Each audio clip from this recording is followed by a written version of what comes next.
Selamat pagi, selamat berjumpa di dalam konteks 2 Bible Reading. Kita sampai pada Hakim-Hakim pasal yang ke-11.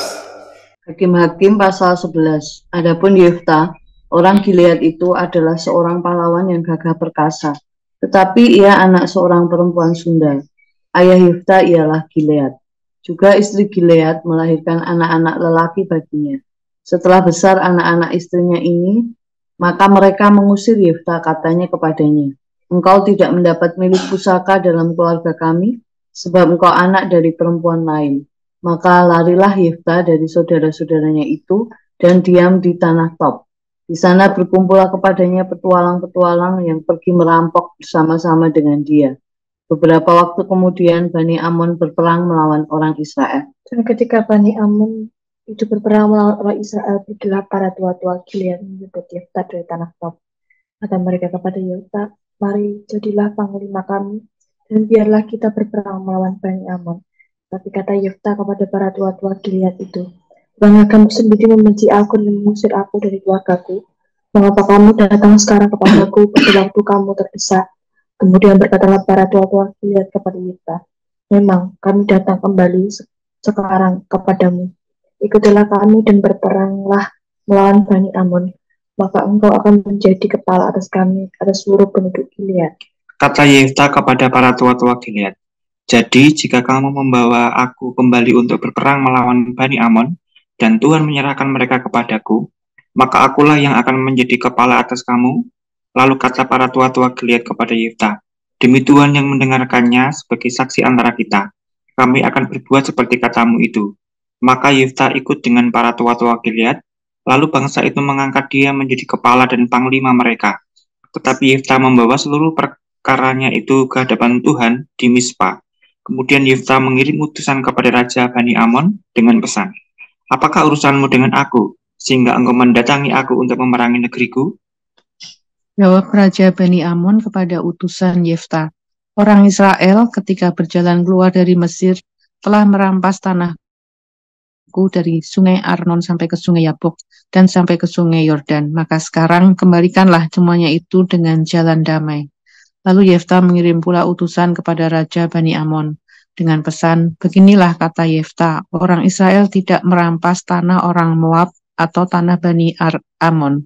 Sebab ketika berjalan keluar dari Mesir, orang Israel melalui padang gurun sampai ke laut Teberau dan tiba di Kades." Ketika itu orang Israel mengirim utusan kepada Raja negeri Edom dengan permintaan, "Izinkanlah kiranya kami berjalan melalui negerimu ini."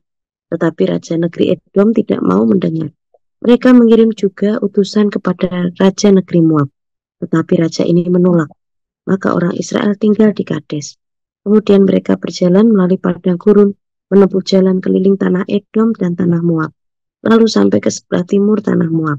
Maka berkemahlah mereka di seberang sungai Arnon dengan tidak masuk daerah Moab, sebab sungai Arnon itulah batas daerah Moab. Lalu orang Israel mengirim utusan kepada Sihon, raja orang Amori, raja di Hesibon, dan orang Israel meminta kepadanya, "Izinkanlah kiranya kami berjalan melalui negerimu ini sampai ke tempat yang kami tuju." Tetapi Sihon tidak percaya kepada orang Israel yang hendak berjalan melalui daerahnya itu. Maka dikumpulkannya lah seluruh rakyatnya. Ia berkemah di Yahas, lalu berperang melawan orang Israel. Tetapi Tuhan Allah Israel menyerahkan Sion dengan seluruh rakyatnya ke dalam tangan orang Israel, dan mereka dikalahkan, sehingga orang Israel menduduki seluruh negeri kepunyaan orang Amori, penduduk negeri itu. Demikian dimiliki orang Israel seluruh daerah orang Amori itu, dari sungai Arnon sampai ke sungai Yabok, dan dari padang gurun sampai sungai Yordan. Maka sekarang Tuhan Allah Israel telah merebut milik orang Amori bagi Israel, umatnya. Apakah engkau hendak memiliki pula tanah mereka itu? Bukankah orang akan memiliki apa yang diberi oleh kamus Allahmu? Demikianlah kami memiliki segala yang direbut bagi kami oleh Tuhan Allah kami. Lagi pula, apakah engkau lebih baik dari Balak bin Sipor, Raja Moab? Pernahkah ia menuntut hak kepada orang Israel, atau pernahkah ia berperang melawan mereka? Ketika orang Israel diam di Hesibon dengan segala anak kotanya, di Arur dengan segala anak kotanya, dan di segala kota sepanjang kedua tepi sungai Arnon selama 300 tahun. Mengapa pada waktu itu engkau tidak melepaskan kota itu? Jadi aku tidak bersalah terhadap engkau, tetapi engkau berbuat jahat terhadap aku dengan berperang melawan aku. Tuhan, hakim itu, dialah yang menjadi hakim pada hari ini antara orang Israel dan Bani Amon. Tetapi Raja Bani Amon tidak mendengarkan perkataan yang disampaikan kepadanya oleh utusan-utusan Yefta. Lalu roh Tuhan menghinggapi Yefta. Ia berjalan melalui daerah Gilead dan daerah Manase, kemudian melalui Mispa di Gilead, dan dari Mispa di Gilead ia berjalan terus ke daerah Bani Amon. Lalu bernasihatlah Yefta kepada Tuhan, katanya, jika engkau sungguh-sungguh menyerahkan Bani Amon itu ke dalam tanganku, maka apa yang keluar dari pintu rumahku untuk menemui aku pada waktu aku kembali dengan selamat dari Bani Amon, itu akan menjadi kepunyaan Tuhan, dan aku akan mempersembahkannya sebagai korban bakaran. Kemudian Yefta berjalan terus untuk berperang melawan Bani Amon, dan Tuhan menyerahkan mereka ke dalam tangannya. Ia menimbulkan kekalahan yang amat besar di antara mereka, mulai dari Arur sampai dekat Minit, 20 kota banyaknya, dan sampai ke Abel Keramim, sehingga Bani Amon itu ditundukkan di depan orang Israel. Ketika Yefta pulang ke Mispa, ke rumahnya, tampaklah anaknya perempuan keluar menyongsong dia dengan memukul rebana serta menari-nari. Dialah anaknya yang tunggal. Selain dari dia tidak ada anak laki-laki atau perempuan. Demi dilihatnya dia, dikoyakkannya lah bajunya sambil berkata, "Ah anakku, engkau membuat hatiku hancur luluh, dan engkaulah yang mencelakakan aku. Aku telah membuka mulutku bernasar kepada Tuhan, dan tidak dapat aku mundur." Tetapi jawabnya kepadanya, "Bapa, jika engkau telah membuka mulutmu bernasar kepada Tuhan, maka perbuatlah kepadaku sesuai dengan nasar yang kau ucapkan itu, karena Tuhan telah mengadakan bagimu pembalasan terhadap musuhmu, yakni Bani Amon itu." Lagi katanya kepada ayahnya, "Hanya izinkanlah aku melakukan hal ini. Berilah keluasaan kepadaku 2 bulan lamanya, supaya aku pergi mengembara ke pegunungan dan menangisi kegadisanku bersama dengan teman-temanku." Jawab Yefta, "Pergilah." Dan ia membiarkan dia pergi 2 bulan lamanya. Maka pergilah gadis itu bersama-sama dengan teman-temannya menangisi kegadisannya di pegunungan. Setelah lewat kedua bulan itu, kembalilah ia kepada ayahnya, dan ayahnya melakukan kepadanya apa yang telah dinazarkannya itu. Jadi gadis itu tidak pernah kenal laki-laki, dan telah menjadi adat di Israel, bahwa dari tahun ke tahun anak-anak perempuan Israel selama 4 hari setahun meratapi anak perempuan Yefta, orang Gilead itu. Di pasal 10 kita melihat ada data bahwa Bani Amon ini menindas orang Israel. Dan di ayat 17 pasal 10 kita melihat bahwa karena Bani Amon ini dikerahkan dan berkemah di Gilead, sedang seorang Israel berkumpul dan berkemah di Mispa, maka para pemimpin bangsa di Gilead ini berkata seorang kepada yang lain, "Siapakah orang yang berani memulai peperangan melawan Bani Amon itu?" Mereka mendiskusikan, bertanya-tanya siapa yang menjadi pemimpin kepala. Di pasal 11 kita melihat kepemimpinan Yefta yang istimewa, dan dia yang mengalahkan Bani Amon itu. Di ayat 1 sampai dengan 3, data kepribadian, identitas dari Yefta diungkapkan di sini. Seorang pahlawan yang gagah perkasa, tetapi ia anak perempuan sundal, dan dia diusir oleh lingkungannya, dan dia disingkirkan, dan ada di dalam satu komunitas, yaitu petualang yang pergi merampok bersama-sama dengan dia. Dan ini menunjukkan bahwa Yefta ini seorang yang pemberani, dan pada waktu ada di dalam komunitas itu dia sebagai pemimpin. Dan kata merampok di sini, mereka yang bersama-sama dengan Yefta, orang-orang yang terdesak, yang tidak punya harta untuk hidup, maka dia mencari binatang buas untuk kehidupannya. Atau ada penafsir yang katakan ini merampas tempat-tempat Israel yang diduduki oleh bangsa lain, sehingga dia bisa memperjuangkan kehidupan teman-temannya. Jadi terlihat di sini dia memang seorang pahlawan yang gagah perkasa. Tapi daerah Gilead, orang-orang Gilead, para tua-tua ini, dia mencari siapa yang bisa memimpin untuk berperang melawan Amon. Maka jatuh pilihannya kepada Yefta, karena dia tahu siapa ini Yefta, dan dia datangi, menjemput Yefta dan katakan, bukankah kamu sendiri membenci aku dan mengusir aku dari keluargaku? Dan pada waktu aku terdesak, mengapa kamu datang sekarang? Ini kata Yefta waktu dijemput para tua-tua Gilead ini. Dan mereka, tua-tua Gilead ini menjawab, memang kami datang kembali sekarang kepadamu, ikutilah kami dan berperanglah melawan kami kepada Bani Amon, maka engkau akan menjadi kepala atas kami, atas seluruh penduduk Gilead. Jadi ini satu janji tua-tua ini kepada Yefta, kalau mau maka kamu akan menjadi kepala dan atas orang Israel. Maka Yefta menjawab begini, jika kamu membawa aku kembali untuk berperang melawan Bani Amon, dan Tuhan menyerahkan mereka padaku, maka akulah yang akan menjadi kepala atas kamu.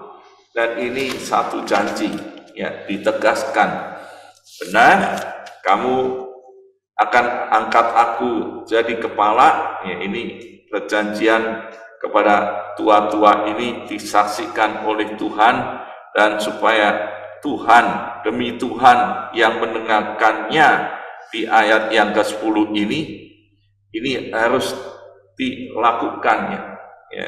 Jangan janji tinggal janji, tapi ini ada didengar Tuhan. Lalu di ayat 11, Yefta membawa seluruh perkara itu ke hadapan Tuhan di Mizpah. Ya, kalau melihat ini, Yefta punya relasi yang baik dengan Tuhan. Yefta tahu apa yang harus dilakukan kalau dia diangkat menjadi kepala atas Israel. Karena biasanya di ayat-ayat sebelumnya kita tahu hakim-hakim itu dipilih Tuhan langsung. Tuhan berfirman kepada orang-orang yang diangkat menjadi hakim. Tapi di pasal 11 ini agak berbeda, karena inisiatif dari para tua-tua itu memilih Yefta. Maka Yefta tahu kalau dia mengangkat secara demokrasi, diangkat menjadi kepala, Yefta menyadari kalau bukan Tuhan yang menentukan, maka dia pasti tidak mau. Itu sebabnya Yefta katakan, Yefta membawa seluruh perkara ini ke hadapan Tuhan di Mizpah. Jadi dia tetap mengakui, meminta bahwa pilihan ini dari Tuhan. Ini satu langkah di dalam pemilihan kepala, leader, pemimpin yang otoritas tetap dari Tuhan. Ini yang bagus daripada Yefta. Kita bisa teladani ini. Yang kedua, di bagian ayat 12 sampai 28 kita melihat etika Yefta di dalam perang. Ya, sebelum menghadapi Bani Amon, dan dia sudah menjadi pemimpin orang Israel.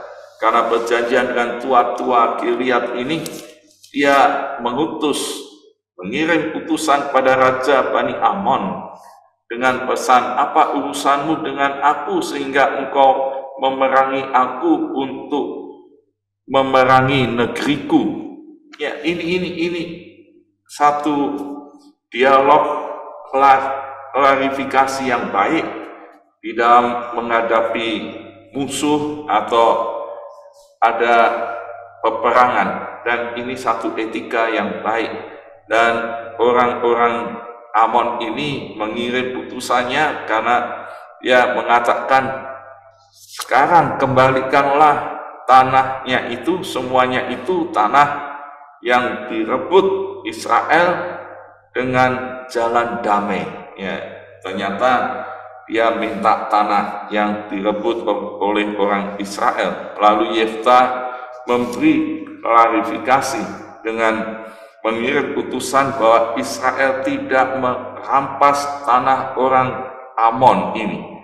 Dia tidak merampas, dia ceritakan sejarahnya waktu lewat dengan izin ke Edom, ke Moab, ternyata ditolak sampai dia singgah ke Kades, minta izin ke Sihon, raja orang Amori, juga tidak percaya. Akhirnya perang dan Israel menang menduduki. Maka Yeftah katakan, di dalam menduduki tanah itu, Tuhan Allah Israel telah merebut milik orang Amori bagi Israel umatnya. Apakah engkau hendak memiliki pula tanah mereka itu? Di ayat 23 itu jelaskan Yeftah. Jadi ini Tuhan dan Israel sudah merebut ini. Jadi secara etika dia ada di dalam etika yang benar, bahwa dia tidak merampas tanah orang Amon ini. Lalu ditegaskan Yeftah di ayat 27, jadi aku tidak bersalah terhadap engkau, tetapi engkau berbuat jahat terhadap aku dengan berperang melawan aku. Tuhan hakim itu, dia yang menjadi hakim pada hari ini antara orang Israel dan Bani Amon. Dan ini Yeftah tegaskan, Tuhan yang adil, Tuhan yang hakim. Jadi tidak bersalah, tapi Amon tidak mendengar, akhirnya berperang. Ya, berperang. Tapi di ayat 29 ditegaskan, lalu roh Tuhan menggenapi Yeftah, ia berjalan melalui daerah Gilead. Roh Tuhan menggenapi Yeftah, meneguhkan bahwa sekarang Yeftah ini yang menjadi pemimpin.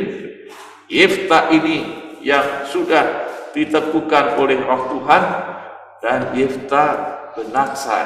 Ya, ini natsar Yeftah menjadi satu contoh natsar yang berat yang harus ditepati. Ia katakan, jika Tuhan sungguh-sungguh menyerahkan Bani Amon ke dalam tanganku, apa yang keluar dari pintu rumahku untuk menemui aku kembali dengan selamat. Dari Bani Amon, ia akan menjadi kepunyaan Tuhan dan aku akan mempersembahkannya korban bakaran. Ya, jadi di sini kita melihat bahwa Yeftah bernatsar dan Yeftah menang. Yeftah menepati natsar itu dengan tepat, dengan sangat berat hati, hancur hati, dan dia tidak nyangka yang keluar itu anak perempuan satu-satunya. Tapi justru anak ini yang meyakinkan bapaknya, lakukan saja apa yang sudah keluar dari mulutmu. Ya, keluar dari mulutmu, jangan ditarik, sekalipun dia kehilangan nyawa. Ini satu konsekuen yang luar biasa. Jadi contoh ini bagi kita berjanji pada Tuhan perlu berhikmat dan menepati janji itu. Amanat teks jelas Tuhan memulihkan orang yang tersingkir, orang yang terbuang, tapi Tuhan bisa memulihkan menjadi pemimpin karena kasih-Nya. Orang yang binasa harus menepati janjinya apapun keadaannya. Jadi apakah saya mau dipulihkan identitasnya oleh Tuhan, sekalipun banyak orang menyingkirkan, tidak menghargai, tapi Tuhan mengasihi, Tuhan menghargai. Dan yang kedua, apakah saya menepati janji kepada Tuhan? Amin. Tuhan Yesus memberkati. Mari kita meresponi dengan terus berpegang, terus bersandar kepada Roh Kudus, supaya di dalam setiap perkataan kita, setiap tindakan kita terus dengar-dengaran dengan Dia dan terus berpaut kepada Dia, supaya kita tidak bersalah di dalam perkataan, di dalam setiap hal yang tidak berkenan, dan kita mau terus bersandar kepada Roh Kudus. Peganglah tanganku Roh Kudus, peganglah tanganku Roh Kudus, setiap hari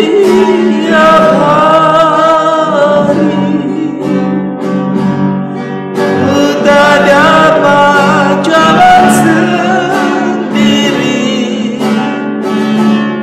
tanpa Roh-Mu. Bawalah diriku kepada segala kebenaran, agar ku tidak tersesat mengikuti jalan sesat. Ya Tuhan, peganglah tanganku Roh Kudus, tanganku Roh Kudus, setiap hari ku tak dapat jalan sendiri tanpa Roh-Mu.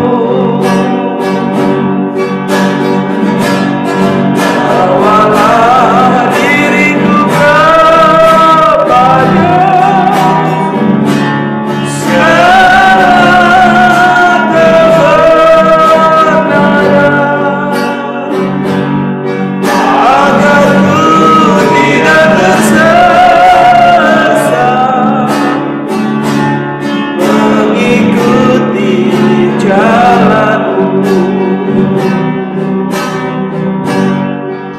Biarlah pagi hari ini kita mau meresponi, supaya setiap kita boleh dipulihkan identitas kita dan mengucap syukur untuk setiap kita yang sudah mendapatkan pemulihan atas hidup kita menjadi anak-anak Allah. Kita mengucap syukur, dan biarlah kita terus mau berkata benar di hadapan Tuhan dan pegang janji Tuhan, pegang perkataan Tuhan, supaya kita tidak berdosa. Mari kita bersama berdoa. Bapa Surgawi, aku bersyukur kepadamu ya Tuhan, karena di dalam darah Yesus aku sudah dipulihkan, sehingga aku boleh menjadi anak-anak Allah. Aku bersyukur untuk status yang baru di dalam Engkau. Apapun Tuhan latar belakang kami percaya kami yang sudah menerima pemulihan atas identitas diri kami boleh hidup berkemenangan, kami boleh hidup dengan pengharapan dan iman yang baru, bahwa kami adalah anak yang dikasihi, dihargai, dan dikenang oleh Tuhan.